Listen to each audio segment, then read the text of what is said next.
30 degrees warmer. Very good. And you have some good news. Yeah, on the housing market front. I like that. Yeah, here in town we outperformed all but one of the biggest markets over the past year. The S&P Case-Shiller Housing Index showing home prices did fall, but by only 4.3% in the past 12 months. Only Dallas did better with a 3% decline. I know it's still a drop, but it shows we're in much better shape than other parts of the country. And in November of last year, Denver area home prices lost only 1.1% of their value, according to this report. Keep in mind these numbers cover a pretty broad area. They're not neighborhood specific. We've talked a lot about the housing crunch, as you know. While the news has been pretty bleak, there are still some investors who are making a go of it in this market and doing okay. Bill Bronchick is the president of the Colorado Association of Real Estate Investors, and he is joining us now from the Digital Information Center. It's good to see you, Bill.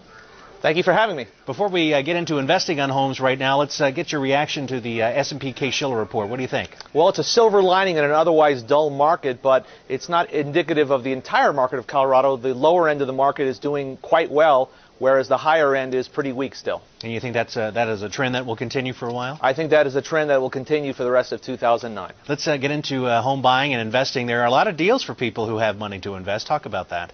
Without a doubt, there are deals you can buy properties from banks at as much as 30, 40, 50% discounts, rent them out or fix them up and turn them over for a quick profit. Buying right now, though, I would imagine can be fairly risky. And then, again, in investing, how are you qualifying for loans to go out there and get this stuff? Well, people who have good credit can qualify for loans, but there are plenty of people who will put up private money or partner with other investors to buy properties. It's pretty risky if you're buying for short-term appreciation, but if you're buying for long-term appreciation, you'll do quite well. So the fix and flip days are way behind us. Well, you can fix and flip, but it's just the people who buy and think they're going to flip it in 2 to 3 years for a profit. That's just not happening anymore. How do you avoid the pitfalls, though, if you do have good credit and some money to invest right now? You got to get to know your local market very well and know price values, know how to fix up a house, know how to estimate rehab costs, and get with a good real estate agent and a contractor who can help you with those things. You've got a special panel discussion, I guess, going on tonight. Can anyone attend? Anyone can attend. It's tonight at the Hyatt Regency Denver Tech Center. Any cost to that?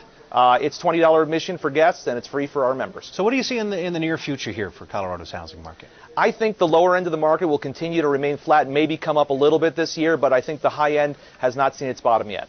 Very good. Bill, thank you for coming in today. We sure appreciate it. My pleasure. Bill Bronchick with the Colorado Association of Real Estate Investors.